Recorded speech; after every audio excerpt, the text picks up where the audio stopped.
그래서 일반인들이 이 정도는 꼭 좀 알아뒀으면 좋겠다. 그 다음에 상속을 받을 때 상속 재산, 자 보통 사람분들이 돌아가시면 이런 얘기들을 많이 하셔요. 예, 네이버에다 보통 물어보셔요. 네이버에다가 물어보셔갖고 아버지가 돌아가셨는데 상속세 신고할까요 말까요 물어보면 네이버에서 질문이 그렇게 나와요. 무슨 재산을 남기실 때요? 그러면 농지를 한 1000평 남길 것 같습니다. 농지가 공시지가로 평당 얼마인가 확인해 보세요. 평당 30만 원 정도 되네요. 그러면 1000평 곱하기 30만 원 하면 얼마일까요? 3억 정도 되면 상속세 신고하라고 그래요? 하지 말라고 그래요? 하지 말라고 그러죠. 왜요? 상속 재산이 기본 공제만 5억이잖아요. 그렇죠? 배우자가 계시면 10억까지는 세금이 없어요. 상속세 내고 싶어도 못 내. 예. 종합부동산세 내고 싶은 사람 많죠? 낼 수가 없어. 상속세도 마찬가지야. 네이버에서 뭐라고 그래? 상속세 신고할 필요 없다. 이 답은 맞는 답일까요? 잘못된 답일까요? 상속세만 보면 맞는 답이죠. 자, 상속받은 재산은 내가 상속받아서 죽을 때까지 갖고 있을까요? 팔아야 되잖아요. 팔 때 양도가액은 실제거래가액이 되겠지만 취득가액은 내가 사지를 않았으니까 취득가액이 뭐가 될 것이냐가 문제인데, 상속받을 때 평가액이 취득가액이에요. 신고를 안 했으니까 어떻게 돼요? 그때 공시지가가 내 취득가액이 되는 거예요. 그래서 3억이 내 취득가액. 자, 개별 공시지가가 3억짜리 농지라는 얘기는 시가는 무조건 곱하기 3을 하는 거예요. 3 내지 4배를 곱한 것이 시가라고요. 즉 시가의 25% 내지 30%만 공시지가로 잡혀 있다고. 전답의 경우는 3억에 상속받아서 내가 지금 팔라고 했더니 시세가 10억이야 10억에 팔았어. 양도 차익이 얼마예요? 얼마? 얼른 계산 안 돼요? 어려워요? 제가 지금 어려운 거 했나? 7억. 7억이면 세율이 몇 프로? 42%. 얼마 나와요 세금이? 얼른 계산해도 3억이 넘어가잖아요 지금. 상속세는 미달이니까 신고 안 했으면 맞는데 어차피 내가 팔 건데, 그러면 취득가가 3억 인정되다 보니까 세금 폭탄을 맞아버리는 거예요. 상속세가 미달되더라도 반드시 상속세를 신고를 해야 됩니다. 왜? 양도세 때문에요. 그럼 어떻게 신고를 해서 해야 돼? 상속재산가액을 높여야 돼요? 낮춰야 돼? 높여야 되잖아요. 어떻게 높일까? 내 마음대로 막 높일 수 있어요? 안 돼. 어떻게 높여? 감정평가를 하면 평가액이 높아지는데, 상속재산가액이 높아지는데 감정평가를 해보면 시가 대비 80%까지 끌어올릴 수가 있다. 그럼 내가 감정평가를 해서 8억으로 올렸어. 어머니가 살아계시면, 배우자가 살아계시면 8억도 상속세가 안 나오는 거고, 만일에 배우자가 없다고 하더라도 5억을 공제받으니까 얼마가 나와? 3억에 대한 상속세는 5천만 원밖에 안 되는 거예요. 그래서 신고를 높이 해놓으면 나중에 양도세가 줄어드는데 이 메커니즘을 이해를 못하니까 거기서 얘기하는 대로만 해놓았다가 나중에 세금 폭탄 맞아버린다, 이 말씀이에요. 그래서 여러분들은 제가 작년에도 늘 얘기했지만 어떤 사안이 정해지면은 전문가 3분을 만나라고 그랬죠. 공짜로 상담하라고 그랬어요? 돈 내고 상담하라고 그랬어요? 돈 내고 세무사님한테 상담하실 때 반드시 핸드폰으로 녹음을 양해를 구하고 하시라고 그랬죠. 그래야 서로 오해가 없으니까. 그리고 다시 한번 또 들어보셔야 돼요. 반복해서. 그래야 실수가 없습니다. 이게 지혜로운 일이에요. 지혜로운 일입니다. 예, 오늘 강연 중에서 어떻게 보면 제일 중요한 일일 수도 있습니다. 자, 여기 어디에 일간지에 나온 보도자료 내용입니다. 예, 작년에 상속세 신고 인원이 15,700명인데 평균에서 세금 낸 것이 1인당 상속 재산은 40억, 세금은 12억을 냈다고 합니다. 지금 돌아가신 분이 37만 정도 돌아가시니까 평균 15,000명 정도 같으면 4%가 상속세를 내고 있습니다. 그런데 왜 4%밖에 안 내느냐 이 말이에요. 야, 4%밖에 안 내느냐. 그거는 뒤에 밑에 보시면 증여재산가액이 무려 92조 원이나 돼요.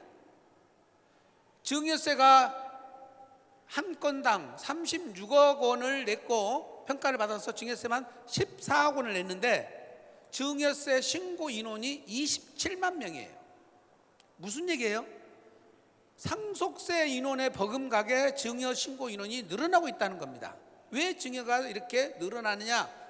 분석을 해봤더니 상속세를 대비한 가장 절세 지름길이 증여예요. 증여. 이 통계치가 보여주고 있잖아요. 예. 그래서 상속은 96조가 상속재산가액으로 늘어났지만 미달으로 36조가 미달돼서 세금 신고할 것도 없고, 예, 60조만 상속세를 냈는데 평균 40억씩, 예, 40억이죠. 세금은 10억씩 냈다면 증여세는 27만 명이나 증여세 신고를 했다는 사실.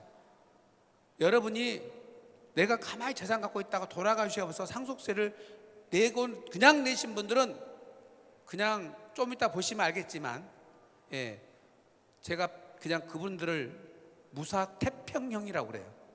무사태평형. 대한항공 회장님께서 돌아가시면서 짧게 한마디 유명한 말을 남기셨어요. 나 죽고 난 다음에 잘 해봐라. 잘 됐을까요? 안 됐을까요? 여러분 가르침대로 자식들은 절대 안 따릅니다. 이게 진리예요. 진리. 이거를 기본으로, 자, 지금 현재 죽음과 세금은 피할 수 있어요? 없어요? 못 피합니다. 다만 우리는 언제 죽을지 모르니까, 예, 이 불확실성 때문에 사는 겁니다. 근데 문제는 뭐예요? 재산 종류와 가격은 변한다. 가격은 어떻게 변합니까? 올라가기도 하고 내려가기도 합니다. 지금은 하향세죠. 이 하향세는 부동산을 팔 수는 없지만 여러분들은 착안상이 뭐예요? 가격이 떨어지고 있다는 것은 증여할 수 있는 적기예요. 회사를 운영하시는 분들은 지금 사업이 잘 안 돼. 손실이 나고 있어. 그러면 이 손실이 나고 있는 것을 이용해서 주식을 자녀들한테 증여를 하는 거예요.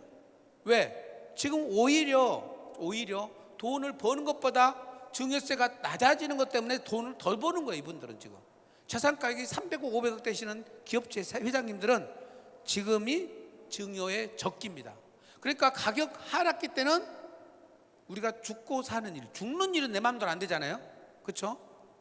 증여는 내 마음대로 시기 선택이 되니까, 예, 가격 하락기는 증여를 할 수가 있다는 거죠. 피상속 의중은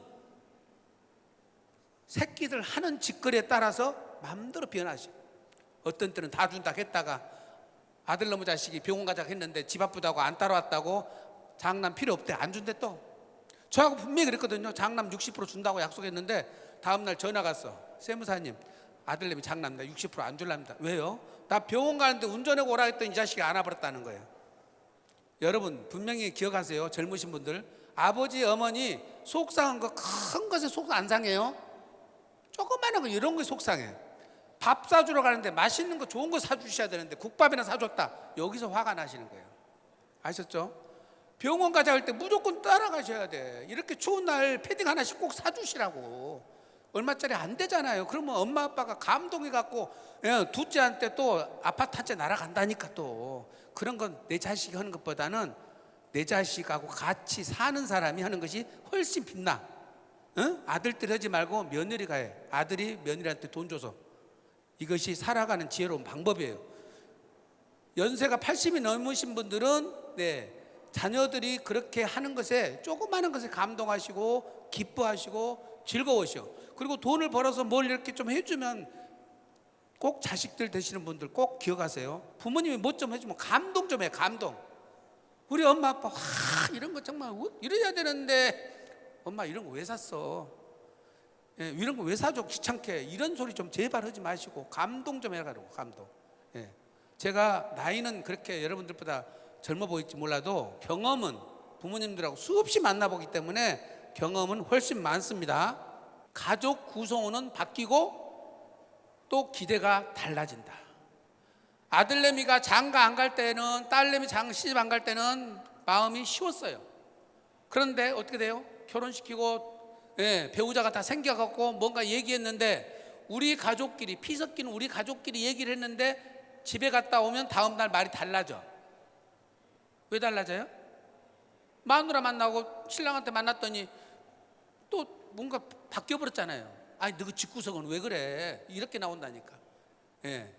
그래서 가족 구성원이 바뀌면 의사결정이 복잡해집니다. 복잡해져요. 제가 말씀 안 들어도 다 이해가 가시죠? 연세 드신 분들, 꾸덕꾸덕 하신 분들은 다 이해가 가실 거예요. 상속세는 유리분 제도라는 거 있어요. 유리분 제도. 아무리 꼴보기 싫은 자식이 있어도 내가 태어나게 만든 책임이 50%가 있다는 거예요. 잘 못 가르치는 책임이 50% 나한테 있다는 거예요. 그래서 장남한테 다 몰아주거나 장녀한테 다 몰아주거나 아들한테 다 몰아주고 딸 안 준다고 하더라도 안 가진 사람들은 어쩐다? 법정 지분의 절반은 내 거다는 거예요. 아버지 어머니 돌아가신 다음에 반드시 소송으로 이어집니다.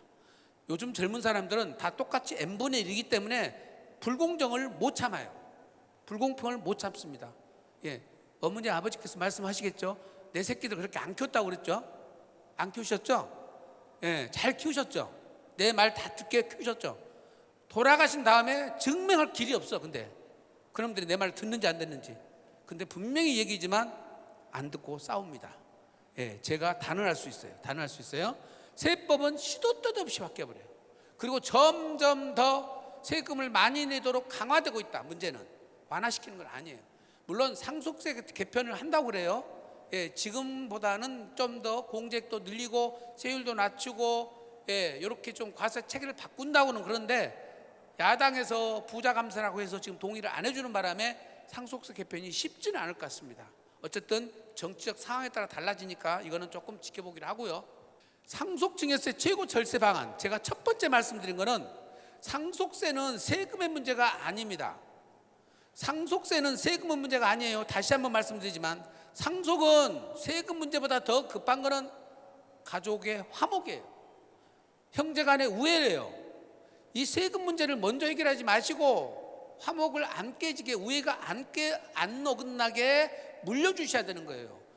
그러면 그렇게 하시려면 어떻게 해야 돼요? 내 독자적으로 하지 마시고 자녀들, 배우자의 뜻을 같이 의논해서 상의해서 해주셔야 돼요. 아들은 아파트 갖고 싶은데 너 상가 가지라고 그러고, 딸은 상가 갖고 싶은데 아파트 가지라고, 서로 엇갈려 줘버리면 안 되잖아요. 지 나름대로 니즈가 있는데, 형편 상황이 있는데. 그래서 제일 중요한 거, 세금보다 더 중요한 거는 돈 때문에, 재산 때문에 가족 간의 우애가 깨집니다. 왜 여러분 돈 버셨어요? 왜 남보다 더 많이 가지셨어요? 내 새끼들도 고생 안 시키라고 그런 거 아니에요? 좀 더 여유 있게 살으라고 그런 거 아니에요? 근데 돈만 물려주시고 우애 다 깨버리고 아버지 재산날 법정에서 만나고, 이게 뭔 일이냐고요. 저는 수없이 많은 상황을 봤는데 거의 200억 이상 가지신 재산가들은 가족 관계가 비즈니스예요. 비즈니스 관계예요. 돈을 버시더라도 199억까지만 버세요. 200억 이상 버시면 자녀들 우애가 깨질 수 있습니다. 정말 신중하게 보셔야 돼요. 장기 계획을 세우셔야 돼요. 내가 지금 요양병원에 들어 누워가지고 중환자실에 누워서 대책은 아무것도 없어요. 이거는 가만히 계셔야 돼. 우리 부모가 중환자실에 누워 계시는데 거기서 무슨 절세 방안을 세운다고 상가를 팔아서 나눠 쓰고, 이건 다 나중에 세금 폭탄 떨어지는 일이에요. 큰일 나요. 아버지 어머니가 중환자실에 계시고 요양병원에 계시면 열심히 간호해서 어떻게 건강을 회복시켜야 될 것에 대해 집중을 해야지, 이거는 팔아서 어떻게 나눴을까 이 생각만 하면은 하나님이 다 쳐다보고 있어. 천복을 내는 것이 아니라 천벌을 내린다. 천벌이 뭐예요? 세금 폭탄이다. 함부로 움직이면 안 됩니다. 안 돼요. 시간 분산, 재산 분산, 수증자 분산. 뭐예요? 시간이 많을수록, 그 다음에 재산을 다양하게 갖고 있을수록. 그냥 우리 집에 1,000억짜리 하나 빌딩 하나만 딱 갖고 있어봐. 어떻게 하라고 그거는. 분산시킬 수가 없어요. 지난번에 한 분 보니까 기가 막힌 분이 있었어. 기가 막힌 분이. 건물 3개를 딱 갖고 계시는데 자녀가 3이에요. 근데 고만한 건물을 딱 갖고 계셔갖고 사전증여를 딱 해놨어.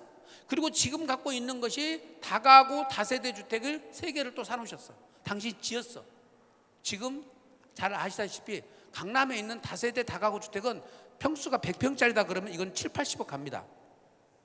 기준시가는 3분의 1밖에 평가 안 돼요. 20억대밖에 안 돼. 보증금 10억에 월세 2천, 1,500 나와. 요거는 손자녀들한테 주면 왔다요, 왔다. 세금 배포는 안 되는 거예요, 그거. 이런 거를 평가를 갖고 계셔야 되는데 건물 200억짜리, 300억짜리 하나 딱 갖고 계시면 어떡할 거냐고 말이에요. 그래서 재산을 분산해야 되고 수중자가 많으면 많을수록, 증여를 받을 사람이 많으면 많을수록 세금은 줄어든다. 근데 자녀를 넷 낳고 결혼 다 시키고 그 자녀가 또 2명 내지 3명을 낳아서 돌싱 없이 그대로 사는 집안이 대한민국에서 최고 행복한 집안. 예? 몇 명이에요? 벌써 8명에다가 10 몇 명이죠. 그렇죠? 예. 그런 집안은 진짜 복받은 집안이에요. 세금 절세 플랜이 어마어마하게 막 나오는 거예요. 근데 또 아버지가 사위 며느리 드릴까요? 아이고 똑같은 자식인데 줘야죠. 그리고 딸 아들한테 배우자한테 줘도 됩니까? 당연히 줘야죠. 나보다 더 주세요. 그 집안은 될 집안이에요. 근데 어떤 아버지는 내 아들 딸은 주는데 며느리하고 사위는 못 준대요. 왜 못 주냐고 그랬더니 못 믿겠대. 아버지 어머니 못 믿으신다고 평생 그럼 관리하실 거예요. 그걸 어떻게 하시려고 그러세요? 손자 손녀도 못 준대. 피 섞였는데 왜 안 주세요? 어떤 또 자녀들은 얘기해 보니까 작은 딸은 신랑한테 준다는데 큰 딸은 신랑한테 안 준대. 신랑이, 큰딸 신랑이 직업도 좋고 능력도 있어. 예. 집안 사정이 다 복잡해요. 그렇게 복잡해. 그러니까 수중자가 많으면 많을수록 열린 마음으로 소통을 하셔야 돼요. 닫힌 마음으로 하시면 안 돼요. 예. 어차피 결혼시켜서 내보냈으면 그 둘이 죽이든 밥이든 하도록 맡겨주신 것이 나을 것 같은데 어쨌든 부모 마음은 잘 아닌 것 같다. 최고의 전문가를 찾으셔야 돼. 엉뚱한 사이비 같은 사람 만나거나 이상한 사람 만나면 이상하게 꼬아내버려. 좀 이따 가서 보시면 알겠지만 택도 아닌 짓을 해버려. 택도 아닌 짓을. 진짜 전문가를 만나셔야 돼요. 여러분이 갖고 있는 것이 아파트 한 채, 두 채, 그거는 누구한테 가도 똑같아. 자산을 어떤 걸 갖고 어떻게 하냐는 것을 조금 이따 보시자고. 자기만의 맞춤 절세 방안을 찾으셔야 돼요. 절세는 반드시 비용이 달라요. 지금 50%씩 내야 할 상속세를 사전에 해서 20% 내지 25%에서 절반으로 해결한다면 실행을 해야 되잖아요. 근데 계속 알아만 보고 다니셔. 알아보고 다닌 지가 20년째. 돌아가신 다음에 이제 그 다음에 자식들이 이제 알아서 할 거니까 그러면 알아보지도 마세요. 그냥 왜 알아만 보고 돈만 들어가. 반드시 실행을 하셔야 돼요. 제일 중요한 거는. 예? 알아만 보시다가 끝나버리면 안 돼요. 네. 제 짧은 생각이에요. 제가 많이 안 살았으니까 상속을 잘해야 집안이 산다. 이거는 단순한 얘기 같지만 제가 여러분들한테 누누이 말씀드리지만 차라리 재산을 없애가지고 다 쓰고 가세요. 최근에 80세 넘으신 분들이 만든 모임 이름이 쓰주케. 뭔지 아세요? 뭔 약자 같아? 얼른 들으니까 조금 이게 품격은 없어 보이지만 나는 딱 와닿더라고. 쓰주케. 쓰고 죽자. 쓰고 죽자예요. 아껴갖고 자식들 물려주면은, 자, 쓰면 내 돈, 물려주면 뭐예요? 유산이에요. 유산이라고. 유산을 남기시고 가족 간에 화목이 깨져버리면 그 유산은 아무 역할도 못합니다. 가족 재산은 함께 읽었어요. 제가 보기에는 아버지 거 단독 재산이 아니라고요. 그걸 어머니랑 같이 벌었잖아요. 그럼 어머니도 지분이 당연히 갖고 있잖아요. 그리고 자녀들은 역할 안 했습니까? 2살 때, 3살 때, 4살 때 아버지 얼마나 행복하게 그랬어요. 힘나게 했냐고요. 다 자식들도 같이 우리 가족에 휴식을 제공하고 에너지를 다시 일으킬 수 있는 그거를 다 같이 해냈다고요. 자식들 믿고 여러분들이 그 어려운 걸 다 참아냈잖아요. 그러니까 이거는 공유예요. 공유. 내 단독 재산이 아니라고요. 마지막을 준비하는 삶을 살자. 더 중요한 거는 뭐예요? 미리 주되 다 주지 말고 어떻게 줄지는 공부해서 주라는 거예요. 이거 단순한 말 같지만 굉장히 중요한 얘기예요. 미리 주되 다 주면 안 돼요. 다 주시면 안 돼요. 여러분들이 효도할 거라고 믿는 자식들도 생각이 다를 수 있으니까 안 돼요. 시 중에 이런 말도 있어요. 안 주면 맞아 죽고, 덜 주면 보채 죽고, 다 주면 굶어 죽고, 잘못 주면 세금 폭탄 맞고. 주긴 주되 형제간에 우애하고 부모한테 효도할 수 있는 방법을 찾아서 주시는 것이 가장 현명한 방법이다. 예, 제가 본론 들어가기 전에 자꾸 이런 말을 강조하는 이유는 본론 들어가기보다 이 말이 더 훨씬 중요해요. 제가 몸소 느꼈기 때문에 하는 말씀이에요. 상속 계획이 제대로 이루어지지 않으면 뭐라고 그랬어요? 형제간들끼리 반드시 분쟁이 일어난다. 저희 엊그제 우리 상담 오신 사례 중에 하나만 딱 소개해 드릴게요. 아들한테 8년 전에 50억짜리 건물을 주셨어요. 어머님이 8년 전에 50억짜리, 지금 얼마 가겠어요? 강남권에 50억짜리 줬다면 8년 후에 지금 얼마 가겠냐고요? 거의 배에 갔죠. 100억 됐죠. 월세가 3천만 원 정도 나온답니다. 아버지가 지금 얼마 전에 돌아가셨는데 남긴 재산이 상가 2개 15억 정도 돼요. 땅 시골에 있는 거 한 5천만 원 정도 된답니다. 딸이 셋이에요. 아버지 말씀이 딸 셋한테 이걸 주라겠다는 거예요. 아들은 뭘 줬다고 그랬어요? 상가 100억짜리. 딸들이 받아들일까요? 큰 딸은 2년 전에 알았고, 두 딸은 아버지 돌아가셔서 인제사 한 거예요. 인제사. 그 건물 지분이 나도 4분의 1은 있는 줄 알았는데 동생한테 다 가버리고 상가 지분에 셋이 공동으로 가지라고 하니까 딸 둘은 뭐라 그래? 엄마한테, 엄마 상가 필요 없어. 엄마가 알아서 다 해. 엄마가 알아서 하고 우리는 법원으로 갈 거니까 엄마 살아 계신대. 큰 딸은 어때요? 큰 딸 철들었으니까, 얘들아 엄마 살아 계실 때가 참자. 근데 두 딸이 참아 안 참아? 안 참아. 통제가 안 돼. 왜 그렇게 플랜을 짜세요? 아들이 그렇게 이쁘세요? 그래도 조금 균형은 맞춰야지. 어떻게 100대 빵으로 이렇게 만들었냐고요. 제가 봐도 이건 불공정해요. 근데 아들이 끝까지 잘했냐? 잘하지도 않았다니까. 보니까 아버지하고 통화한 기록이 다 녹음이 돼 있어요. 전화기에.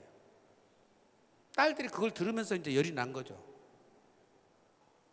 내 동생보다 내 동생하고 같이 사는 올케가 훨씬 밉죠.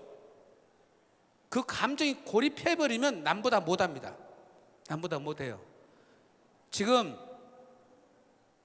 가락시장 건너편에 가면 1,500대 나가는 건물이 있어요. 그게 500억의 경락으로 넘어갑니다.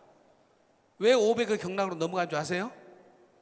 5남매가 상속을 받았어요. 5남매가 공동 상속을 받았어요. 막내 여동생이 미국에 살다 왔는데 공동 상속 지분에 대해서 공유물 분할 청구 소송을 냅니다. 아시다시피 공유물 분할 청구 소송을 내면 그 건물을 5조각으로 나눠서 한 조각씩 줘야 되는데 건물을 톱으로 자를 수는 없죠. 그럼 어떻게 해요?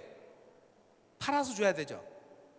그래서 공유물 분할 청구 소송을 내면 경매가 이루어집니다. 큰오빠가 가서 막내한테 뭐라고 했어요? 야 막내야, 그 집은 오빠한테 팔아라. 그리고 우리가 해결하자. 막내가 뭐라고 한 줄 아세요? 오빠 죄송하지만 지구상에 있는 모든 사람한테 팔아도 오빠한테는 안 팔아. 이 말의 심정을 이해하시겠어요? 오빠가 얼마나 미우면 이렇게 말하겠냐고요. 오빠는 유학까지 갔다 오고 아빠가 다 챙겨줬는데 마지막까지 욕심을 부렸다는 거잖아요. 지금 오빠가 버릇을 고쳐 놓겠다는 거 아니에요. 막내가.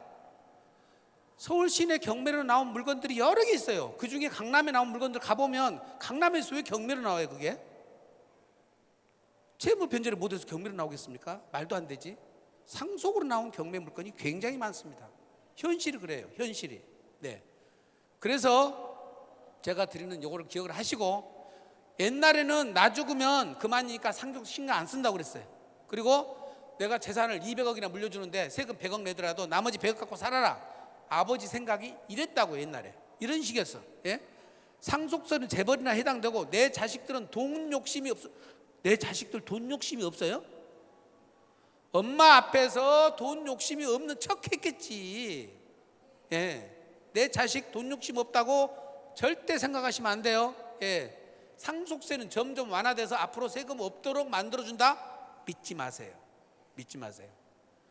여러분 보셨잖아요. 옆에서 상속 이루어지니까 싸우는 거 보셨잖아요 지금.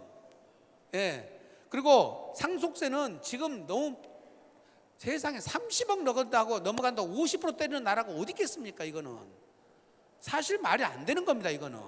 그리고 상속세는 생각해보면 여러분들이 각각 벌 때에 소득세로 다 냈어요. 한번 내서 모아놓은 돈들이란 말이에요. 이거. 그 사이에 약간 더 오를 수는 있겠죠. 그러면 적당히 때려야지. 적당히. 예? 또 그걸 팔면 양도세 또 안 냅니까? 또 내지. 그러니까 너무 과하다는 겁니다. 예. 그래서 상속세는 누구나 해당되고 여러분들 여기 오신 분들은 다 해당됩니다. 아파트 10억짜리 하나만 가져도 상속세 해당이 됩니다. 대비를 하셔야 돼요. 보세요. 압구정 여기 현대 아파트예요.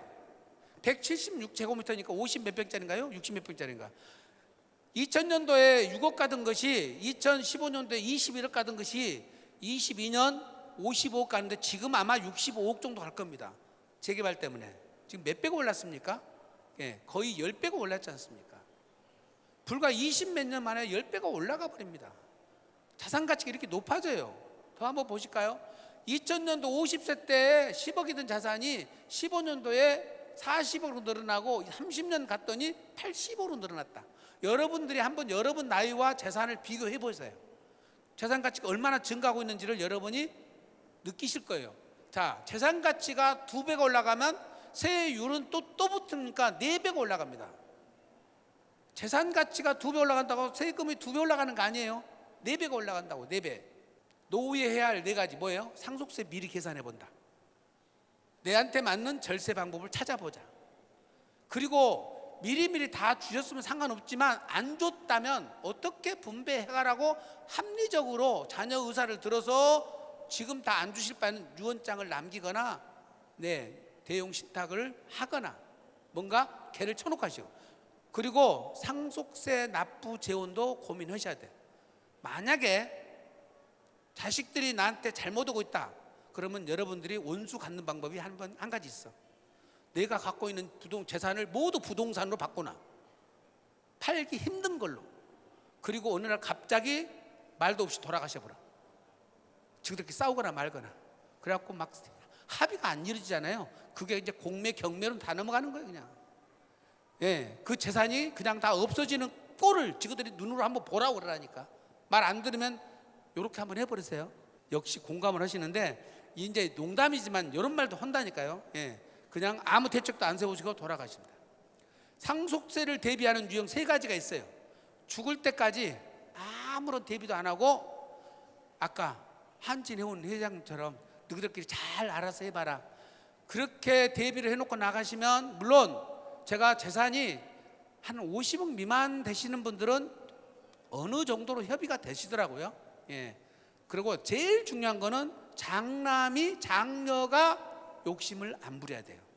어쨌든 동생들 더 챙겨줄 생각을 하면 합의가 되는데, 장남 장녀가 손수 나서서 내가 많이 했다, 뭘 했다, 아팠을 때 내가 다 챙겼다, 어쩌다, 예, 용돈 다 드렸다, 그런 걸로 해서 내가 또 챙기면 동생들이 그 꼴을 못 봐요.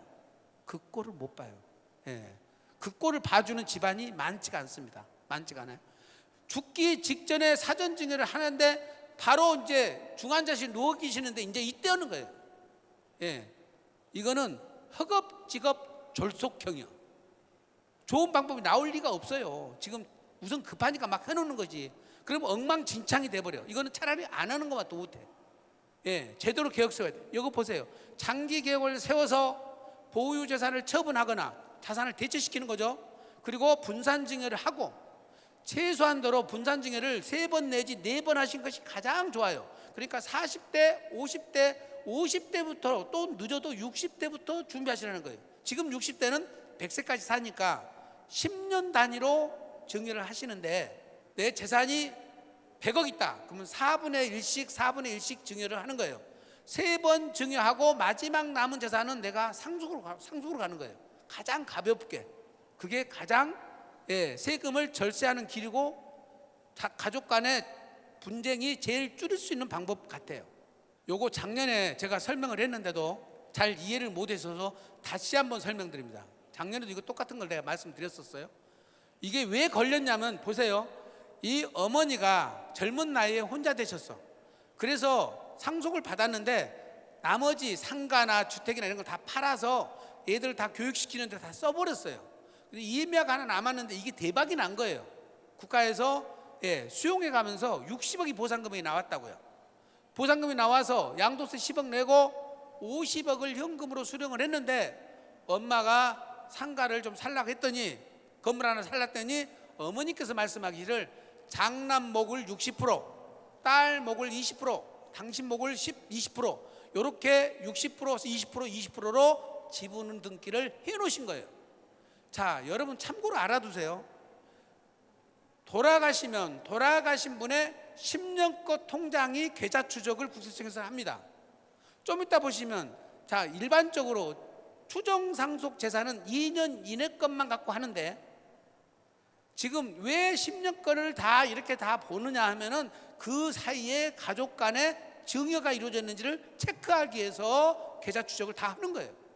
엄마 계좌를 추적을 딱 하니까 8년 전에 돌아가셨잖아요. 이렇게 사놓고 12년 정도 사셨으면 괜찮았는데 8년 만에 돌아가신 거예요.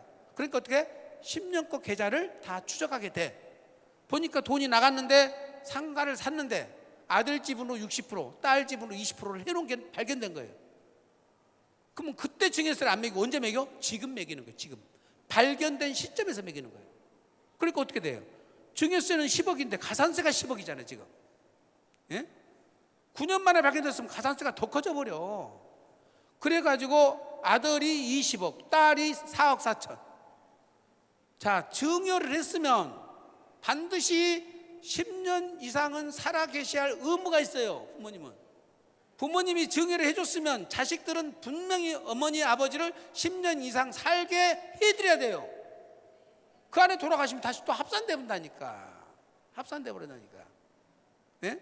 그래서 상속세가 또 추징이 또 떨어졌네. 아까 보상 얼마 받았어요? 60억 받았죠. 양도세 10억 냈죠. 그렇죠? 근데 또 증여세 25억 냈죠.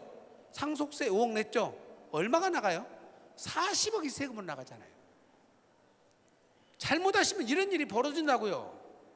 아버지가 중환자실 입원해 계시는데 기준시가 60억 빌딩을 150억에 매각을 해요. 양도세 30억을 내고 사남매가 똑같이 30억씩 나눠갔어. 그 다음에 증여세 신고를 안 했는데 아버지가 10년을 살아계셔야 되는데 4년 만에 돌아가셨어. 그리고 또 어때요? 아까 그랬잖아요. 증여세 본세는 40억인데 가산세가 24억. 64억 추징당하고 상속세가 또 10억을 추가로 냈어. 150억 팔아가지고 세금만 104억을 내요. 얼마를 냈어? 70%. 요거를 세금 개탔다고 그러는 거예요. 세금 개탔다고 그래요. 보세요. 그러니까 양도하고 증여하고 상속이 일어나 버리면 세금은 완전 폭탄 맞는다고요. 지금 아버지 연세를 보시고 팔고 증여하고 이걸 생각하셔야 돼. 지금 파는 부동산은 지금 얼마짜리 파냐에 따라서 누가 파냐에 따라서 세금 생각이 다 달라져야 돼요. 30대, 40대, 50대가 60억짜리 건물을 판다. 본인이 쓸 확률이 몇 프로예요? 거의잖아요. 근데 60대가 80억짜리 건물을 팔았어. 본인이 쓸 확률이 얼마? 60대가. 사랑하는 배우자를 진짜 사랑하면 한 10억 줘요. 2배로 사랑하면 20억까지는 줘. 20억까지. 80억짜리 팔면. 그리고 자식들한테 주더라도 5억, 10억밖에 안 줘. 자, 70대, 80대가 팔았어. 당신이 쓸 돈이 몇 프로예요? 92세가 팔았어. 120억짜리를. 당신이 얼마 쓰고 가시냐고요. 그러면 이걸 파는 순간에 상속 증여세 이슈가 나와버리는 거예요. 그걸 이 대비를 하고 팔아야 되는데 무조건 팔면서 여러분들 동네 세무사님들한테 아는 세무사님한테 양도세가 얼마입니까? 만 물어봐. 양도세가 얼마냐는 것은 5명 계산해도 똑같이 나온다고. 그게 중요한 게 아니라고요. 지금 우리 아버지가 92세인데 지금 120억짜리 팔려고 합니다. 우리 자식들한테 80%를 주신대요. 그러면 지금 무슨 대책을 세워야 됩니까? 부터 물었어야 하잖아요. 전혀 달라야 돼요. 이렇게 지금 자식들 중환자실에 계시는 데는 절대 팔면 안 된다고 그랬죠. 팔면 안 돼요. 팔더라도 대책을 세우고 파셔야 된다고요. 대책을 세우고. 저희 사무실에 오신 영등포구 양평동에 있는 이분인데 보세요. 지금 기준시가는 40억인데 감정가액이 95억이에요. 그러면 상속세를 신고를 해서 기준시가로 세금을 매겨주면 상속세가 그나마 4억이에요. 4억. 이거는 대출받아서 어떻게 내볼 수가 있는데, 국세청에서는 최근에 이런 꼬마 빌딩을 감정평가를 해보는데요. 그럼 95억으로 감정평가를 했더니 상속세가 얼마 나왔어? 23억 나와.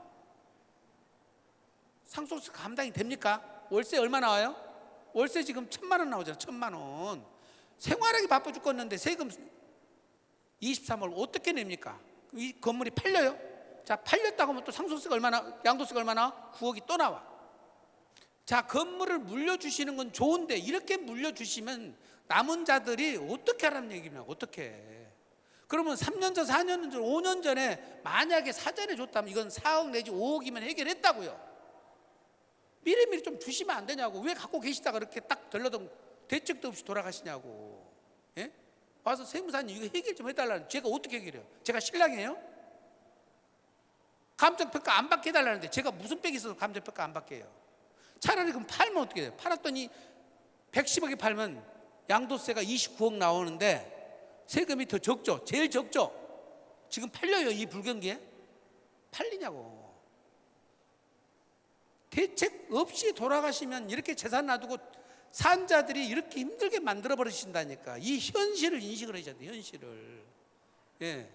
버시는데 급급하지 마시고 내 재산 갖고 있는 거 지금 자녀들이 얼마나 수월하게 물려줄 것인지를 고민하셔야 된다는 사례를 말씀. 아버지가 농지를 상속받았는데 아까처럼 보세요. 기준시가 5억이니까 양도세 신고를 안 했어. 아버지가 30년간 농사지었어. 그러고 난 다음에 4년 뒤에 팔아.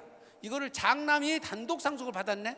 4년 뒤에 파니까 취득가액은 5억, 양도가액은 18억. 그래갖고 세금 얼마 나왔어요? 5억 2천 나왔어. 이거 상속받을 때 자녀들 3명이 다 3분의 1씩 받고 3년 안에 팔면 아버지 농사지은 작용 기간이 아들들한테 그대로 인정이 돼요. 3년 안에 팔아야 돼요. 3년이 넘으면 안 돼. 1억씩 자격 감면 1억씩 해줘요. 그 다음에 이거 상속세 신고할 때 감정평가를 받아가지고 취득가를 높여놨어야 돼요. 얼마로? 10억으로만 높여놨으면 양도소득세가 1인당 9천만 원 나오니까 양도세 1억까지 감면되면 어떻게 돼요? 세금을 한 푼도 안 낼 수 있었잖아요. 상속을 누가 어떻게 받냐에 따라서 이렇게 세금 차이가 나버린다고요. 근데 여러분들은 세금을 고려 안 하고 누가 얼마 갖는다는 것만 해놓은 시간 이런 결과가 초래돼요. 상속 그냥 받으시면 안 돼요. 안 된다고 말씀드린 거. 자, 요거는 더 기가 막힌 거예요. 증여를 해줄 부동산이 있고 증여를 해주면 안 되는 부동산이 있어. 자, 지난 시간에 작년에 제가 여러분들한테 2000년 12월 말 이전에 5호 이상을 임대를 준 다가구 주택, 다세대 주택은 양도소득세가 100% 감면된다고 말씀을 드렸어요. 요 강의를 듣고 굉장히 여러분들이 그 자기 것이 이렇게 복둥인지 노또된지를 모르시다가 이제 안 거예요. 이제 아셨어요? 자, 그런 것들은 증여를 하면 안 된다고요. 그거는 증여를 해버리면 그 감면 특혜가 사라져버려. 요게 그런 거예요. 요게 강남구 역삼동에 아버지가 80평짜리 땅을 취득해서 5대 9가를 지어서 보증금 10억에 월 800만 원 받아서 쓰고 있는데 요게 시가가 자그마치 70억이에요. 70억. 아파트 한 채에다가 요런 70억짜리 있으니까 120억이잖아요. 그러니까 자식들이 상속세가 걱정되니까 아버지 꼬셔갖고 이걸 증여를 해달라는 거예요. 그러니까 아버지가 증여를 해줬어. 그랬더니 양도세 1억 8천, 증여세 1억 4천, 취득세 2억 5천 합해서 5억 7천을 내놓고 명의를 넘겨왔는데 문제는 상속이 일어난 다음에 상속이 일어난 다음에 요거를 다시 팔았어. 팔았더니 70억에 팔았더니 양도소득세만 20억 맞으네. 아까 제가 뭐라고 그랬어요? 아버지가 갖고 있다가 상속받아서 팔았으면 양도세 한 푼도 안 나온다고 그랬잖아요. 지금 20억 맞았잖아 지금. 왜 이걸 증여받냐고. 왜? 거꾸로 지금 그대로 상속받아서 팔았어야 될 부동산을 증여받아서 파니까 이런 일이 벌어지잖아요 지금. 여러분들이 갖고 있는 이 부동산을 가서 상담 받으실 때 진짜 전문가를 만나셔야 돼. 진짜로. 그냥 동네 가서 등기 가지고 증여해놓고 세무사님한테 증여세 신고해주세요. 그러면 증여세 신고밖에 더 합니까 세무사님들이? 요걸 지금 증여를 해도 될까요? 상속으로 가도 돼야 될 거고 물으신 다음에 해야지. 제가 좀 흥분해서 죄송해요. 근데 원래 제가 작년에도 저는 원래 96세로 살도록 설계가 돼 있다니까. 근데 이렇게 사고 쳐갖고 신장반들 때문에 6년이나 단축됐어요. 제가 미치겠어요 정말로. 우리 직원들이 하는 말이, 세무사님 제발 열내지 말고 남의 거니까 하거나 말거나 놔두세요. 그럼 남의 거 이게? 우리나라 국민 거 아니에요? 예? 여러분하고 나하고 아무 관계가 없어요. 안수남이 그래도 명색이 조금 안다는데, 그래서 이렇게 강연 나와서 강의하고 이걸 유튜브로 찍어서 보내고, 좀 제발 국민들이 좀 아시라고 이러는 거예요. 제가 아침마당에 나와서 이 강의 좀 하려고 했더니 아침마당 PD가 탈세 강의한다고 나를 안 세워줘. 이게 탈세예요? 이게 탈세입니까? 세금을 줄이는 거는 무조건 탈세래요. 사고 치지 말은 게 어떻게 줄이는 거예요 이거. 이게 이래서 17억 4천이나 세금을 더 내주시는 바람에 감사하게도 우리나라가 예산이 충분해졌습니다. 앞으로도 계속 이렇게 세금을 더 많이 내주셔도 괜찮습니다. 한번 절세사를 한번 볼까요? 여러분 요거는 도장 이거 다 찍어갖고 와서 한번 보세요. 천천히 보세요. 어머니가 성수동에서 사는 거예요. 성수동 96년도에 95년도에 토지를 사고 96년도에 건물을 짓는데 지하부터 3층까지는 근생, 4층부터 6층까지는 다가구 19세대를 지어서 건설 임대주택으로 등록을 해놨는데 어머니가 78세, 아버지가 80세인데 아들하고 딸한테 요거를 3분의 1, 3분의 1 주고 당신이 3분의 1을 갖겠다는 거예요. 그래서 동네 법무사님한테 등기를 해오셨어. 어떻게 해오셨어? 요렇게 해오셨어. 동네 법무사님한테 등기 달려면 등기가 이렇게 납니다. 다가구 주택이 잘리고 밑에 근린 생활이 잘리고 아들 30%, 딸 30% 주면 어떻게 돼요? 아들, 딸은 이미 주택이 한 채씩 있었다고요. 그런데 주택이 또 가버린다고. 그럼 몇 주택자가 돼? 2주택자가 돼버려. 자신들이 갖고 있는 집을 팔 때 비과세를 못 받아요. 근데 이 다가구 주택은 어머니가 건설 임대주택으로 등록돼 있어서 세제 혜택을 6가지나 받아요. 종부세 안 내죠. 거주주택 비과세 받죠. 그 다음에 재산세 감면 받죠. 그리고 의료보험도 감면 받죠. 종합소득세 면제 받죠. 재산세 감면 6가지나 혜택을 주는 거를 이렇게 잘라버리면 혜택이 다 날아가 버린다니까. 왜 동네 법무사님한테 가서 이렇게 잘라버리냐니까. 아들은 연봉이 1억이 채나 돼. 연봉. 그래서 종합소득세 또 나가. 어떻게 줬어야 되냐. 어떻게 이렇게 줬어야 돼. 아까는 세로로 잘랐죠. 이건 어떻게 잘랐어? 가로로 잘랐죠. 아시겠어요? 가로로 자르니까 어떻게 돼? 다가구는 어머니 갖고 있고 근생은 자녀 둘만 주면 증여세가 많으니까 가족법인을 만들어서 자녀들도 주고 사위도 주고 며느리도 주고 손자도 주고 손녀도 주고 수증자가 많으면 많을수록 증여세가 줄어든다고 그랬잖아요.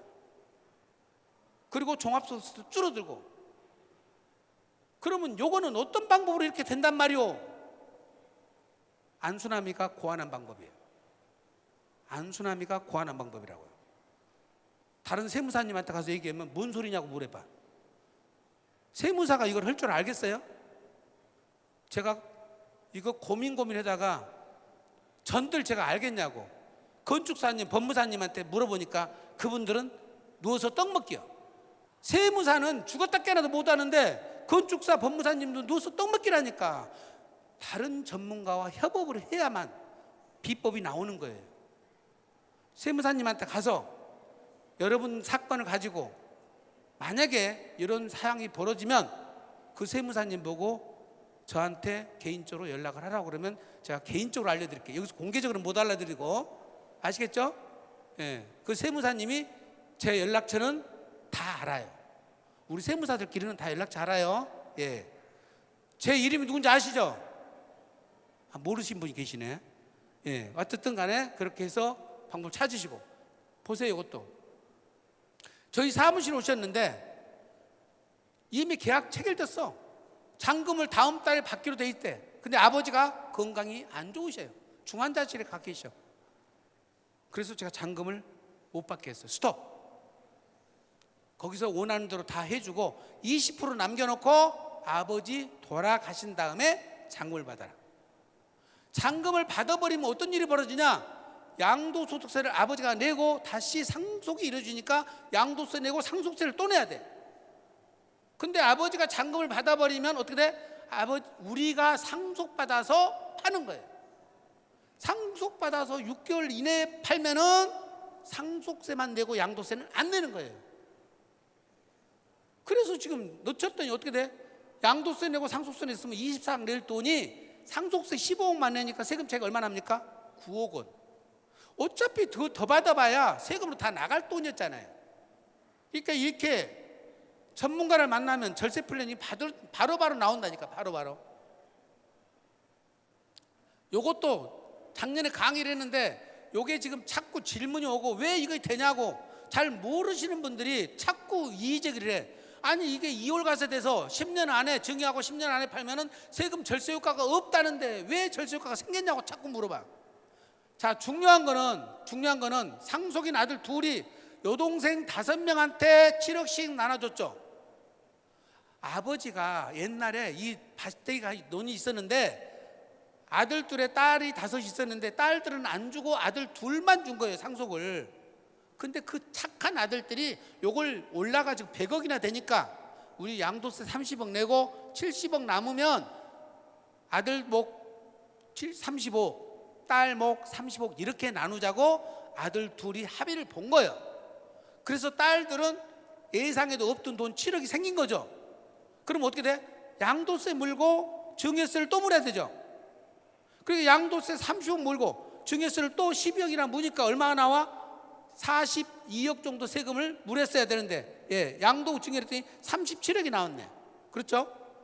근데 제가 어떻게 했어? 순서를 바꿨어. 팔아서 현금으로 주지 말고 부동산을 증여해서 팔았더니 증여세만 나오고 양도세는 안 나오더라 이 말이에요. 구조만 비틀었죠. 구조만. 팔아서 현금 주느냐 부동산을 증여해서 파느냐에 따라서 세금이 얼마 차이 나요? 15억 차이 나잖아요. 근데 왜 증여를 한 다음에 10년 안에 팔았는데도 불구하고 요거는 2월 과세가 안 되느냐? 자, 참고로 2월 과세는 배우자와 직계 존비속 간에만 2월 과세가 적용돼요. 2월 과세는 뭔 얘기예요? 증여를 받아서 10년 안에 팔면은 취득가액이 증여자의 증여가액이 취득가액이 되는 것이 아니라 증여자가 당초 산 금액으로 내려가 버려. 그래서 절세 효과가 생기지 않는 거예요. 그런데 이거는 형제간이거나 자매지간이면은 직계 존비속간이 아니죠. 요거는 부당행위 계산 부인 대상이에요. 부당행위 계산 부인 대상이라는 뜻은 증여를 받고 10년 안에 팔았을 때에 부당행위를 적용해서 거래를 부인하는 건데, 다만 그 수중자가 처분대금을 사용하면 정상거래로 인정하는 거예요. 수중자가 처분대금을 받아서 증여자한테 다시 리턴 시켜주면 시법상 인정 안 된다는 뜻이고, 이거는 진짜로 줬어요, 가짜로 줬어요? 진짜로 줬잖아요. 너희들한테 진짜로 줬잖아요. 가짜로 준 게 아니라고요. 가짜로 줬으면 이런 절세 효과가 없는 거예요. 복받은 집안이라서 이런 세금 효과가 생겼어요. 근데 이분이 나한테 왔다고 그랬어요, 안 왔다고 그랬어요? 강의 안 들으셨나? 안 왔다니까. 왜 안 왔어요? 세무사 5명이 똑같이 계산 다 해도 37억이라는데 왜 안수남 세무사만 22억이나 하냐 이 말이요. 못 믿겠다잖아요. 못 믿겠다고. 나가 사기꾼이라고 그러잖아요. 제가 사기꾼이에요? 제가 사기꾼이냐고요. 획기적인 방법으로 제가 절세를 해줬는데도 제 말을 못 믿으니 이거 어떻게 해야 돼요? 오직 답답하면 여러분한테 이런 얘기를 하겠냐고. 누가 뭔 얘기를 하면 안수남이가 했다 하면 사기꾼 아니에요? 최소한 내가 사기꾼처럼 안 생겼잖아요. 예, 그 말 듣고 내가 어이가 없었다니까. 어이가. 예. 이게 그래서 내가 오늘 한 번 더 해드리는 거. 한번 이거 해갖고 돈 벌었으면 내가 안 했지. 이것도 제가 작년에 강의를 해드렸는데도 자꾸 이해를 못 하셔. 한 번 더 강조를 해요. 자, 상가를 사가지고 2년 뒤에 증여를 했더니 현금 18억짜리가 4억짜리로 저가로 평가되더라. 4배가 내려갔다 그랬더니 어떻게 그럴 수가 있냐고. 어떻게 그러냐고 자꾸 그러시는데, 우리가 세법은 보세요. 지금 내가 매매를 해가지고 거래를 해서 내가 건물을 20억에 사서 사자마자 아들한테 줬어. 그러면 내가 아들한테 얼마짜리 준 거예요? 20억에 사서 그 건물을 아들한테 지금 줬다면 아들한테 얼마짜리 건물을 줬어요? 20억짜리 줬죠. 그럼 20억이 증여세가 나가는 거예요. 근데 제가 왜 2년 뒤에 주라 그냥? 사서 2년 안에 주면 거래가액이 증여가액으로 될 가능성이 높아요. 자, 최소한 6개월 전에 거래한 거를 만약에 주면 거래가액이 바로 증여가액이 돼버려. 그런데 증여일로부터 2년 전에 거래한 거를 주게 되면 세법상 국세청에 평가심의위원회라는 게 있어. 여기에다가 물어봐. 이 거래가액이 더 많냐 기준시가가 더 많냐 물어보면 평가심의위원회에서 거래가액이 더 많다 이렇게 심의가 나. 그러니까 20억의 증여세를 부과를 해버린다고요. 근데 2년이 넘어가면 어떡하느냐? 이 거래가액 갖다 쓸 수가 없다. 갖다 못 써요. 감정가액이 없으면 반드시 기준시가로 가는 거예요. 반드시 기준시가로 가. 근데 그 기준시가는 상가일 경우 시가 대비 거의 40%밖에 안 잡혀 있잖아요 지금. 네, 그래서 이걸 대출을 끼고 살아는 이유는 채무는 2년이 지나도 변동이 없죠. 보시면 30억짜리를 대출 10억 끼고 현금 18억으로 사서 2년 후에 기준시가가 16억으로 떨어져 버린단 말이에요. 2년 지나니까. 그러면 증여가액은 30억으로 평가되는 것이 아니고 16억으로 평가를 한다고요. 근데 채무 12억은 똑같이 빼. 그러니까 증여가액은 얼마 남아? 4억만 남는다. 그러면 세무사님 12억 대출 받은 것은 부담부 증여이기 때문에 양도세를 내야 되지 않습니까? 양도세를 내는 것이 맞아요. 근데 그 양도소득세는 기존시가 인상률밖에 양도세가 안 나오니까 양도세는 몇 천만 원밖에 안 되는 거예요.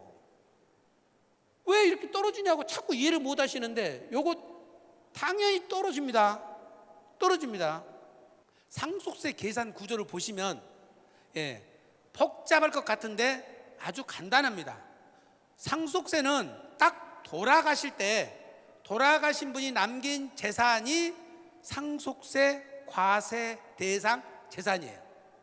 그리고 이제 앞뒤로 자, 상속 받은 날로부터 앞으로 새로 받을 돈 중에 상속인이 역할을 해서 받게 되는 돈, 지금 현재는 없지만 앞으로 받게 될 돈 중에 상속인이 역할을 해서 그 기여로 받게 될 돈은 상속재산에 포함시키는 거예요. 그러니까 상속재산은 아니지만 그게 뭐가 있어요? 퇴직금이에요. 퇴직금은 돌아가신 다음에 주는 거잖아요. 그래도 상속인이 근무를 했기 때문에 그 퇴직금 받으면 상속재산에 편입시키는 거예요. 보험금은 상속인이 계약자이면서 보험금을 실제 불입을 했어야 돼요. 그래서 여러분들이 보험 드실 때 보험 계약자를 누구로 하냐가 굉장히 중요해요. 자, 아버지가 돈을 벌어요. 어머니가 생활하셔. 아버지 번 돈으로 어머니가 생활을 하셔갖고 아버지 보험을 들었어. 피보험자라고 그러죠. 아버지, 계약자 어머니. 그래서 어머니가 돈을 냈어. 그 보험금 돈 낸 돈은 어머니 돈이에요? 아버지 돈이에요? 누구 돈? 어머니 돈이에요? 당신이 관련다고 당신 돈이 아니잖아요. 원천은 아버지 돈이잖아요. 아버지 돈이기 때문에 계약자가 어머니라고 하더라도 아버지 돈이면 그 실제 납입자는 아버지가 돼버려. 그럼 어떻게 된다? 아버지가 돌아가셔서 상속재산 보험금을 받게 되면 이게 상속재산에 들어와버리는 거예요. 그러면 어떻게 하라는 얘기냐? 어머니를 피보험자로 해놓고 계약자가 아버지라면 그거는 상속재산이 아니죠. 아버지를 이름으로 피보험자로 해놨으면 계약자를 어머니로 하지 마시고 아버지로 하지 마시고 아들들 명의로 하시라는 거예요. 아들들 명의로. 아들들이 뭔 돈 있어? 월급 받아서 보험금을 내라고요. 그럼 뭘로 살아요? 아들들은 뭘로 살아? 보험금 대신 내줬으니까 엄마 아빠가 생활비를 대주면 되지. 표가 나게 대주면 안 되고, 우리끼리 얘기지만. 예. 그래서 계약자와 실제 불입자가 굉장히 중요한데 보험 가입을 잘못하는 사례가 너무 많아요. 너무 많아. 어머니 거는 아버지가 내주고 아버지 거는 엄마가 내주면 안 된다고, 엄마가 내줬다고. 보험 FC들은 그냥 아버지가 아니면 괜찮다고 생각하시는데 제일 중요한 거는 그 돈의 원천은 아버지단 말이에요. 이렇게 물어보신 분 있어. 아버지가 생활비를 2천만 원씩 줘가지고 어머니가 살림을 잘해서 500만 원밖에 안 쓰고 1,500만 원짜리 모아서 1년에 1억 8씩 10년 모아서 18억짜리 모아서 18억짜리 아파트를 사면 이게 자금 출처가 되냐고 물어보신 분이 있어. 엄마가 살림을 잘한 거예요? 500만 원 쓰는 것은 웬만한 사람 다 하지 뭘. 아빠가 준 돈이 2천만 원 줬으니까 생활비로 500만 원만 쓰고 1,500만 원을 저축할 수 있었잖아요. 자, 생활비는 다 쓰면 증여세를 부과하지 않습니다. 다시요. 생활비는 다 쓰면 증여세를 부과하지 않는다고. 500만 원을 쓰든 5천만 원을 쓰든 1억을 쓰든 다 써버리면 돼. 쓸 데 없으면 고수들에 찾고 잃어버리면 돼. 근데 그 중에 남겨서 엄마가 저축을 해. 그래갖고 재산을 모아서 읽었어. 그거는 증여라고요. 그건 증여예요. 예, 다르다고요. 그러니까 그 원천을 찾아야 된다. 여기서 또 한 가지 추정상속재산이라는 게 있어요. 추정상속재산. 추정상속재산은 뭐냐? 1년 안에 2억 이상, 2년 안에 5억 이상의 돈이 없어졌으면 이 돈이 어디로 갔느냐고 상속인이 입증을 해야 돼. 상속인이. 그러니까 아까 제가 뭐라고 했어요? 10년 동안 아버지 통장 계좌를 다 추적조사 당한다고 그랬잖아요. 그러니까 현금으로 돈을 빼내신다고. 현금으로 돈을 빼내시는데 거기까지 머리는 잘 돌아가셨어. 아버지가 아프시니까 어쨌든 간에 통장에서 있는 돈을 수표로 빼내면 걸리니까 현금으로 빼내보자 하고 열심히 빼내셨는데 아버지 통장에서 빼내갖고 그 다음날 엄마 통장으로 옮겨놨네. 머리도 기가 막히게 좋으신 분들이요. 그것도 딱딱 금액이 맞아. 기가 막히게. 꼭 다음날 입금을 시켜. 패턴이 똑같아. 예?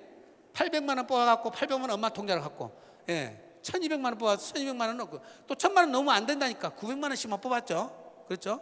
900만 원 뽑아서 또 올리고 또 이제 통장 하나만 또 위험할 것 같으니까 아들 딸 것도 같이 써. 근데 꼭 빼서 다음날 입금시켜놨어. 지난번에 어떤 양반이니까 8억 5천을 그렇게 해놨어. 세무사님 이런 거는 괜찮죠? 이러시더라고요. 괜찮겠어요? 안 괜찮겠어요? 이런 것을 우리가 눈 가리고 앙온다고 그래요. 예. 조금 전문가랑 상의를 좀 하셔서 합법적인 방법으로 절세할 수 있는 방법이 있는데 그렇게 하시는 거는, 예, 뭐라고 그래요? 우리가 머리만 딱 숨기고 연구 없다 하는 연구나 비슷하죠. 예, 그렇습니다. 그래서 추정상속재산, 사전증여재산은 여러분이 다 아시다시피 상속인이 받은 거는 10년 안에 합산되고 상속인 유예자가 받은 거는 5년 안에 것만 합산되는데, 자, 상속인 유예자가 중요해요. 누구요? 사위, 며느리, 손자, 손녀예요. 이게 주시려면 내가 앞으로 20년 살 자신 있다. 아들, 딸 줘도 상관없어요. 6년 살지 7년 살지 4년 살지 모르겠다 하면 미워도 어쩔 수 없어. 사위, 며느리, 손자, 손녀 5년만 지나버리면 상속세 끝나니까. 예. 여기에 답이 다 있어요. 여기에. 예. 그래서 지금 제일 중요한 건 내가 딱 죽었을 때 상속 재산을 뭘 갖고 있냐에 따라서 세금의 차이가 엄청나게 납니다. 엄청나게 나. 볼까요? A씨는 현금, 예금 50억 갖고 있어. 대형 상업용 건물을 150억짜리 갖고 있어. 아파트 한 채 갖고 있어. 재산이 어떻게 되냐? 전부 고평가된 자산만 갖고 있어. 고평가되는 자산. 현금, 예금, 주식은 모두 시가대로 평가돼 버리니까 다 노출되는 거 다. 여러분 금융기관 가가지고 이자율 4%짜리가 있고 5%짜리가 있고 6%짜리 있는데 5%짜리 1% 더 주니까 이걸로 가입해 주세요. 펀드를 뭐 권유한다든지 적금을 권유한다든지 예금을 권유하시는 거는 1, 2%더 돈을 벌지만 국가의 세금은 50% 뺏겨요. 마지막에 연세가 드신 분들은 금융기관하고 거래하면 안 되는 거예요. 금융자산 남기면 어떻게 돼요? 그대로 다 걸리잖아요. 지금 대형 상업용 건물은 요거는 감정평가를 해서 세금을 부과를 해버려요. 그러니까 150억짜리 같으면 120억의 평가액이 나온다는 거잖아요. 아파트 어떻게 해요? 거의 매매사례 가격이 나오니까 실제 금액대로 거의 나와버리는 거예요. 그러니까 A씨 같은 경우는 시가 250억인데 상속세법상 평가를 했더니 220억이 나와. 30억밖에 차이가 없어. B씨 보실래요? B씨 현금 예금 20억밖에 안 갖고 있어. 집 앞 건물 구분상가를 40억짜리인데 어떻게 됐어요? 이게 세 채를 갖고 있다고 그래요. 세 채 120억인데 기준시가는 20억밖에 안 가. 그러니까 얼마가 돼서 60억 평가되죠. 단독주택 한 채하고 다섯 주택을 갖고 있는데 요거는 얼마예요? 시가는 50억 60억이니까 110억이잖아요. 근데 평가액은 얼마예요? 요거 20억, 요거 20억, 이렇게 41억밖에 안 돼. 여기도 똑같이 시가는 250억인데 평가는 121억밖에 안 된다 이 말이에요. 100억 차이 나죠. 그런데 A씨는 대출 있는 거 뭐 보증금 다 전세 보증금을 전부 다 월세로 바꿔버려. 보증금 줄이고 세를 좀 더 받는다고. 근데 B씨는 될 수 있으면 월세를 보증금으로 바꿔놓은 거예요. 그러니까 어떻게 됐어요? 보증금 여기는 50억이잖아요. 결과적으로 A씨는 세금이 77억, B씨는 얼마네요? 12억 내잖아요. 내가 전술 전략을 어떻게 짰냐에 따라 세금이 저렇게 차이가 난다고. 근데 은행 가셔가지고 전부 건물 상가 팔아다가 은행에다가 현금액을 갖다 놓으신 거예요. 보세요. 상가 100억짜리가 지금 기준시가로 50억 평가되면 50억으로 평가될 수 있는데 그걸 100억에 팔아서 현금을 은행에다 갖다 놓으면 그냥 50억이 세금이라니까. 그거를 왜 팔았냐고요. 왜? 상속세 절세 전략. 상속세를 대비해서 보세요. 부동산은 월세보다는 전세로 바꾸시라고. 전세를 월세로 바꾸시면 안 된다고. 반대로 간다고요. 적당한 채무는 상속세 줄인다는 거죠. 지금 혹시 고평가되고 있는 자산이 있으면, 특히 임야 같은 거, 무수익 자산 같은 거 있으면 안 팔리면 놔두세요. 나중에 물납을 하시면 되니까. 반드시 상속 개시 전 처분 재산은 자금 사용처 입증 자료를 다 구비하셔야 돼요. 대출 받는 것도 마찬가지고. 그리고 재산을 취득할 때는 부부 공동 명의로 취득하신 것이 좋다.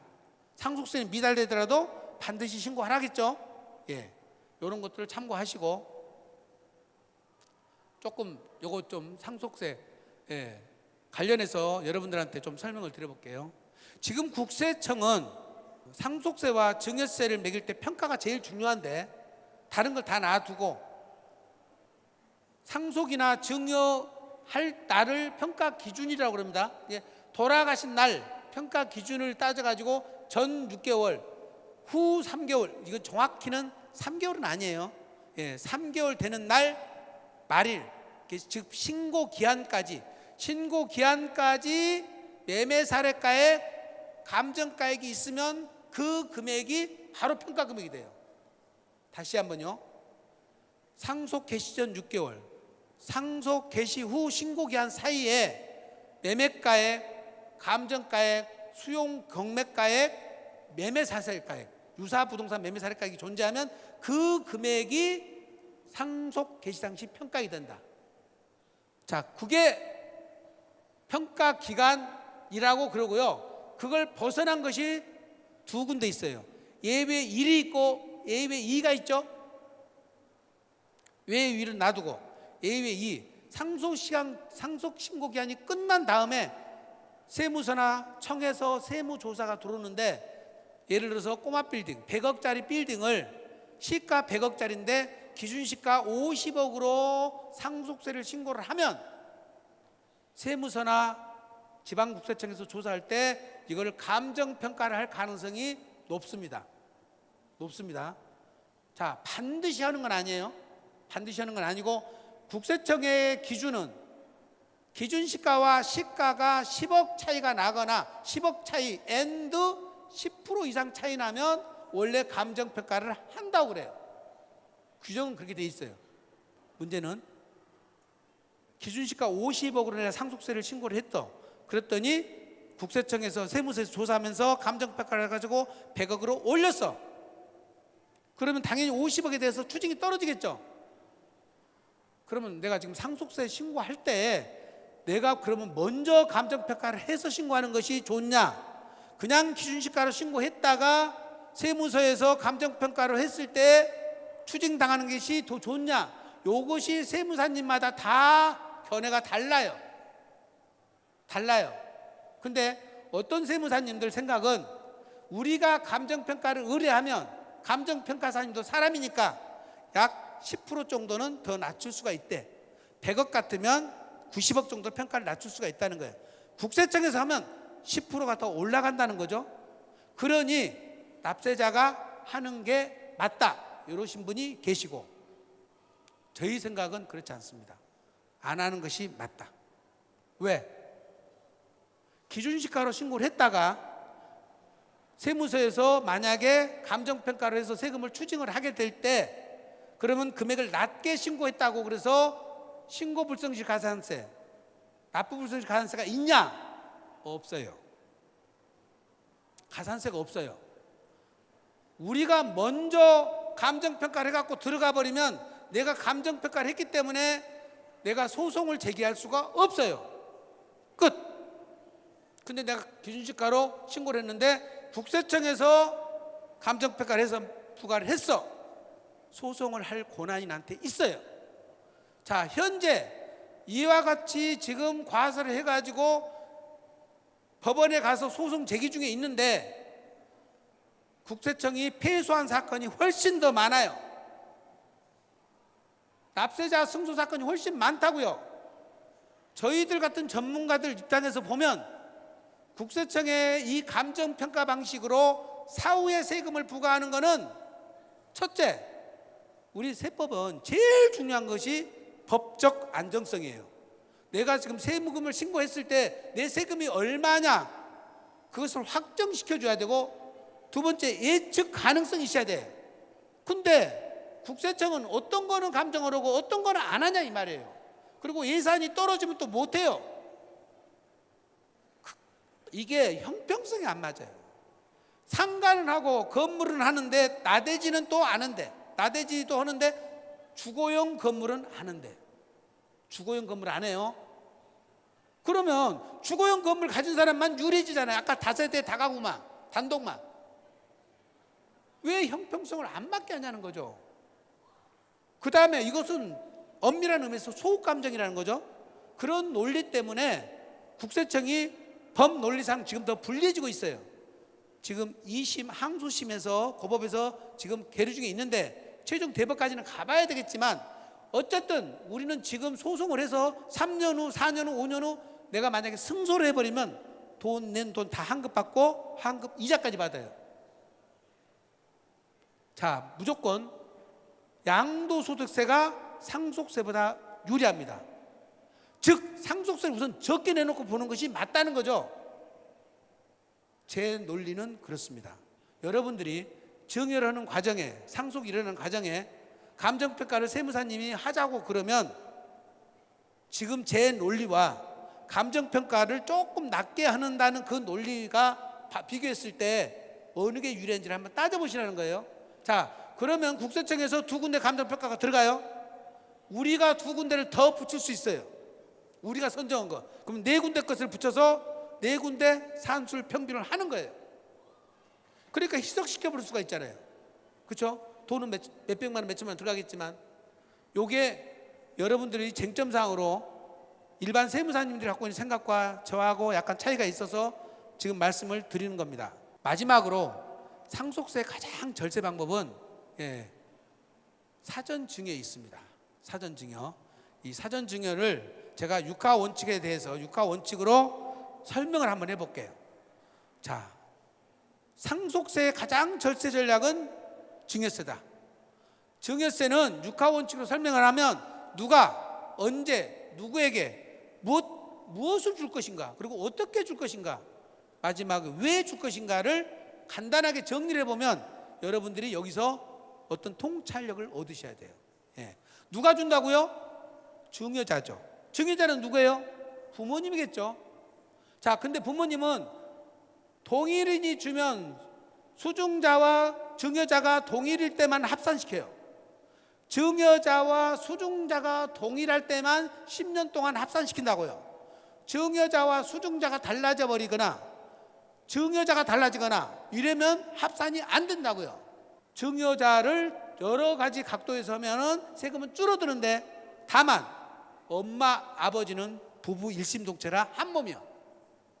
엄마 아버지는 합산, 할아버지 할머니 합산.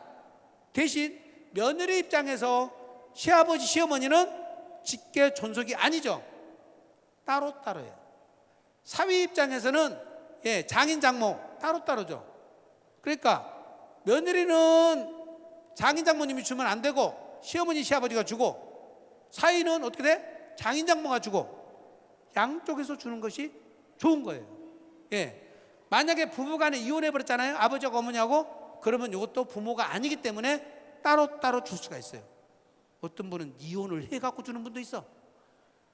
너무 심하지 않아요? 그거는 조금 심한 것 같아. 언제 줄 것인가? 언제? 언제? 무조건 빨리 줘야 돼. 무조건. 왜? 가격이 올라가요. 가격이 올라가. 그 다음에 지금 증여를 해주잖아요. 여기 임대 수익이 발생한 것은 수중자 거예요. 근데 아버지가 한번 생각해 보세요. 아버지가 연간 2억씩을 임대료로 저축을 해. 그러면 종합소득세 50% 내고 50억, 지금 50% 내고 나면 또 50% 남았잖아요.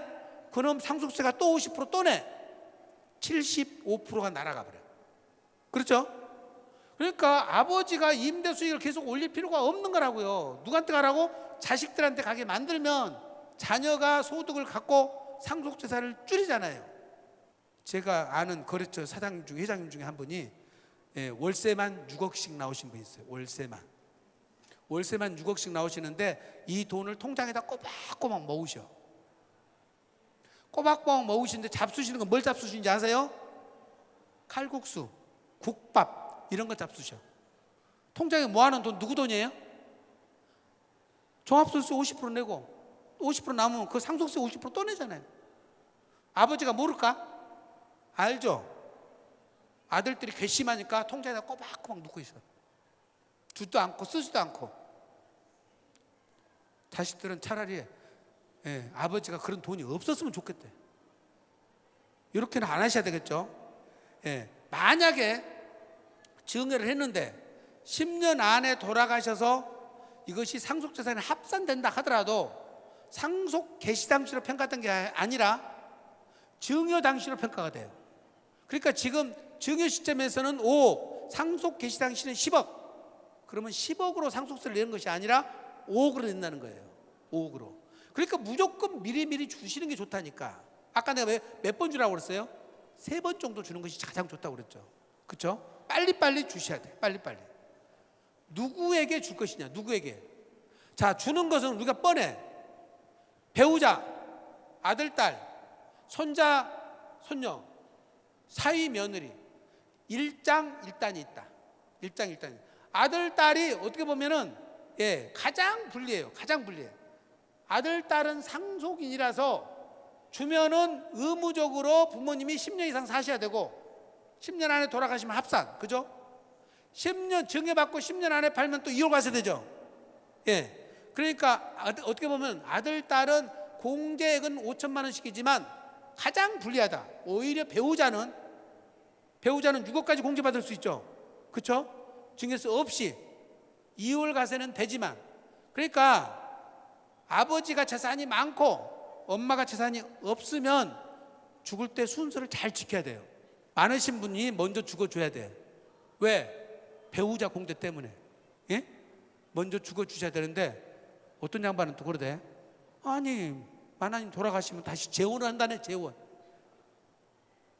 재혼해갖고 그 복잡하게 만드시지 말고 왜 재혼하시려고 그러세요? 그러니까 미리미리 6억을 재산 한 2, 30억 있는 분들은요, 사전에 사모님한테, 배우자한테 6억씩만 줘도 한 10억 줘도 되잖아요. 증여세 얼마 안 되니까. 6억을 10년마다 6억씩을 줄 수가 있어. 12억을 주려면 몇 년 걸려요? 20년 안 걸리는데. 12억을 주려면 얼마 걸려? 왜 20년을 계산할까? 10년마다 6억을 줄 수 있다니까. 11년? 10년 하루. 예. 10년 하루면 12억을 줄 수가 있다고요. 지금 계산하고 계신 분 있어. 빨리 가서 줘, 오늘부터. 그리고 10년 뒤에 빨리 또 주시라고. 10년 하루 뒤에. 그래서 재산을 줄이시라고. 그러면 죽는 순서 안 지켜도 돼. 안 해놓으면. 네. 누구에게 줄 것인가? 제일 유리한 거는, 이홀과세대가 되는 거는 사실은 사위하고 며느리한테 줘서 바로 팔 때는 사위하고 며느리한테 줘야 절세 효과가 생깁니다. 근데 사위하고 며느리 주니까 못 믿겠다. 통장을 갖고 계셔. 주고 난 다음 통장 당신이 갖고 당신이 돈 쓰셔도 되잖아요. 그걸. 그러거나 사위가 며느리가 못 믿겠으면 며느리나 딸이나 아들한테 6억까지 증여를 해도 되죠. 독일이 증여재산은 모두 10년을 합산하지만 상속세의 합산 기간은 배우자 자녀는 10년, 자녀의 배우자와 손자녀는 5년. 이홀과세 적용은 배우자, 자녀, 손자녀는 되는데 며느리와 사위는 안 된다. 그거는 며느리와 사위는 뭐라고 그랬어요? 부당행위 계산 부인이 걸리는데, 증여한 다음에 며느리나 사위한테 돈이 가면 이거는 정상거래로 인정된다. 그래서 절세 효과가 생긴다. 네. 무엇을 줄 것인가? 예. 현금이나 예금, 상장 주식은 절세 효과가 없습니다. 그냥 빨리빨리 많은 사람한테 나눠주는 것이 좋아. 중요한 거는 부동산을 줄 때 수중자를 많이 해서 줘버리면 세금은 줄어드는데 등기부 등본이 지저분해져. 두 번째, 의사 결정하는데 여기서 한 사람을 다 합의를 안 해주면 아무것도 안 돼. 따라서 가족법인을 만들어서 주시는 게 제일 좋습니다. 그러면 마지막, 왜 주느냐? 제가 왜 미리 주라고 그랬어요? 세금 절세 때문이 아니라고 그랬죠. 뭐가 더 중요하다고 그랬어요? 가족의 화목, 형제간의 우애. 아버지가 건강하시고 정신이 똑바르실 때 아버지, 어머니 주도적으로 자녀들과 상의하셔가지고 결정을 하시는 것이 가장 합리적이다. 그리고 오늘 제가 시간이 없어서 말씀 못 드렸지만 가족법인을 활용해서 의사결정 구조가 주식회사나 유한회사는 51% 가진 사람이 결정하면 무조건 따라가야 돼요. 아까처럼 딸내미가 요거 공유물 분할 청구 소송, 그건 안 됩니다. 그래서 여러 사람한테 주는 의사결정 리스크를 가족법인으로 해결할 수 있다. 이걸 참고로 하시고, 질문사항이 있어도 없다고 그러네요. 도움은 되셨나요? 네, 내년에 다시 뵙도록 하겠습니다. 감사합니다. 큰 박수 부탁드립니다. 와,